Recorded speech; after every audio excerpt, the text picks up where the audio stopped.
আসসালামু আলাইকুম, সবাইকে কম্পিউটার অফিস অ্যাপ্লিকেশন কোর্সে স্বাগতম। ক্লাসটি ভালো লাগলে অবশ্যই লাইক, কমেন্ট, শেয়ার করবেন এবং পাশে থাকবেন। ধন্যবাদ সবাইকে। তাহলে আজকে আমরা শিখবো হচ্ছে স্ক্যানারাইজ। গত ক্লাসে শিখছিলাম গোল শেক পদ্ধতি অবলম্বন করে একটি মাসিক সুদ হিসাব শিখছিলাম। আজকে আমরা শিখবো হলো স্ক্যানারাইজ পদ্ধতি অবলম্বন করে, ঠিক আছে? তো তাহলে আমরা এই গোল শেখের ছকটাকেই কপি করে নিয়ে যাচ্ছি, তাহলে কাজ করতে সুবিধা হবে। এখানে এসে পেস্ট করে দিলাম, আর একটু জুম করি বা বড় করি, একটু এটা ছোট করে নিই। গোল শেখের পরিবর্তে এখানে লিখবো আমরা স্ক্যানারাইজ, ঠিক আছে? আগে ছকটা তৈরি করে নেই, তারপরে বিস্তারিত বলে দিচ্ছি।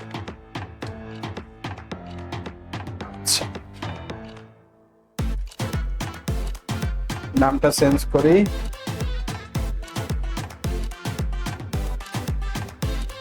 ডিলিট করি। আচ্ছা, দেখো আমাদের ছক তৈরি করা শেষ। তাহলে আমাদের শীটে যে শর্তটা আছে, এই শর্ত সাপেক্ষে কিন্তু আমরা কাজটা করব। হ্যাঁ,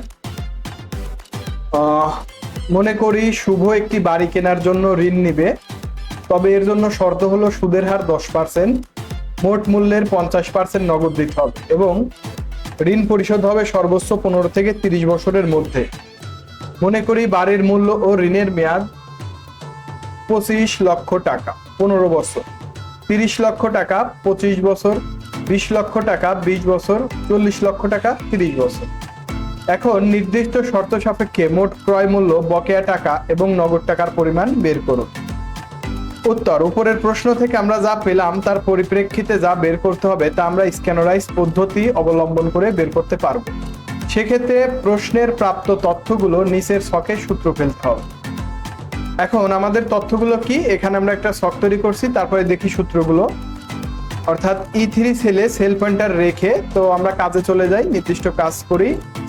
দেখো, এটা হচ্ছে প্রাইস। হ্যাঁ, প্রাইসটা অমনিই থাকবে, প্রাইসটা কোনো কিছু করবো না, কারণ এটা অটোমেটিক চেঞ্জ হবে, ঠিক গোল শেকের মতো। আমরা চলে যাব ডাউন পেমেন্টে বা ডাউন পেতে চলে যাব।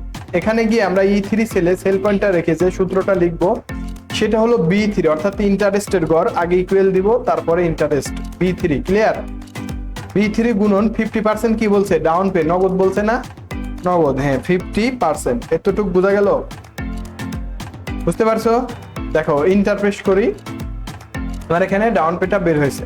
তারপর কি? F3 সেলে সেল পয়েন্টার রেখে, F3 হচ্ছে লোনের ঘরে সেল পয়েন্টার রেখে আমরা just C3 minus D3 C3 হলো ট্রাম মাইনাস D3 হচ্ছে প্রাইজের ঘর। এখন যদি ইন্টারপ্রেট করো তাহলে তোমার লোনটা পেয়ে যাবা। অর্থাৎ হ্যাঁ, তারপরে হচ্ছে তোমার এখানে আছে মান্থলি পেমেন্ট। তুমি মান্থলি পেমেন্ট যেটা দিবা, অর্থাৎ প্রতি মাসে মানে জমা দিবা, সেটা তুমি এখানে বের করবা।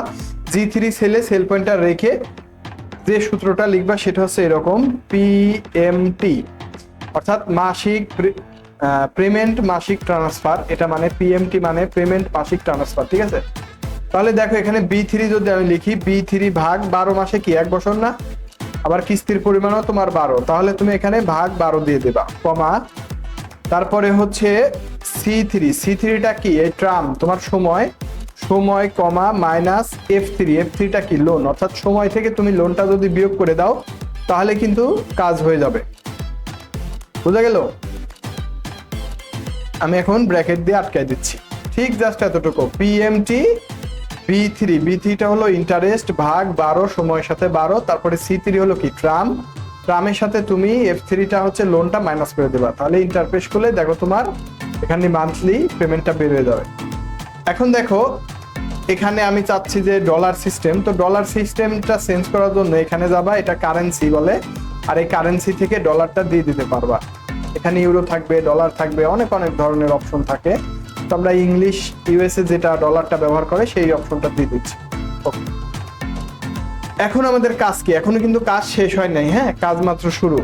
এখন কাজ হচ্ছে যে পদ্ধতি, অর্থাৎ স্ক্যানারাইজ একটা পদ্ধতি না, এই পদ্ধতি অবলম্বন করেই কিন্তু আমাকে এই কাজটা করতে হবে। তাহলে সেল পয়েন্টারটা আমাকে মান্থলি পেমেন্ট, এই ঘরে সেল পয়েন্টারটা রাখতে হবে। রাখার পরে ডাটা রিবন বক্স, অর্থাৎ আমি উপরে একটু তাকালে দেখতে পারবো যে এখানে আমার ডাটা নামের একটা অপশন আছে। এই ডাটা থেকে হোয়াটিফ অ্যানালাইসিস প্রোগ্রাম, এখান থেকে এই যে স্ক্যানারাইজ ম্যানেজার লেখা আছে, ঠিক আছে? দেখো এটা পড়লে বুঝতে পারবা। Data ribbon box what if analysis এরোতে ক্লিক করে অ্যাড স্ক্যানারাইজ ডায়লগ বক্স আসবে। আমি যদি এই স্ক্যানারাইজে ক্লিক করি, এখানে অ্যাড স্ক্যানারাইজ ডায়লগ বক্স আসবে। এখন স্ক্যানারাইজের নেম লিখতে হবে। স্ক্যানারাইজের কি লিখতে হবে? নেম। স্ক্যানারাইজ বক্সে অ্যাডে ক্লিক করলে অ্যাড স্ক্যানারাইজ ডায়লগ বক্স আসবে, এরপরে স্ক্যানারাইজ নেম লিখে ক্লিক করতে হবে। এখন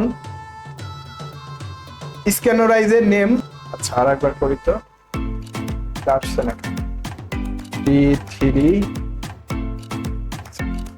ও সরি আমাদের একটু ভুল হয়েছে, এখানে হলো চেঞ্জিং সেল, এখানে D3 লেখা বাদ দিয়ে আমি এখানে চেঞ্জিং সেল অর্থাৎ পরিবর্তিত সেল এটা দেব, আর স্ক্যানারাইজের নাম আমি এটা দেব C3।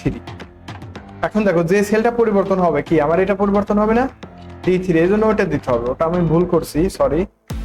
তারপরে দেখো এখানে আমি যদি 4 লক্ষ দিয়ে দেই 1 2 3 1 2 3, ওকে ঠিক হয়ে গেছে না? ঠিক এই কাজটাই কিন্তু মূলত করতে হবে,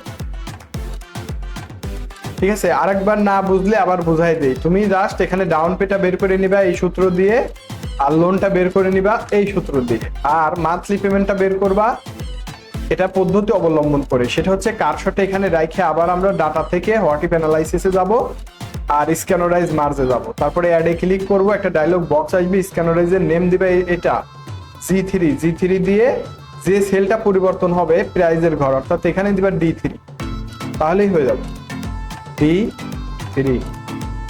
তারপরে যদি ওকে দেই, আবার ওকে দেই, একটা ডায়লগ বক্স আসবে, এখন যদি আমি এখানে শো দেই হয়ে যাবে, ঠিক আছে? এরকম করে নিলেই পারবা। তো যারা যারা ইউটিউব দেখে কাজটা শিখবেন তারা অবশ্যই লাইক কমেন্ট করবেন, না বুঝলে অবশ্যই জানাবেন, জানানোর চেষ্টা করব। তো সবাইকে ধন্যবাদ।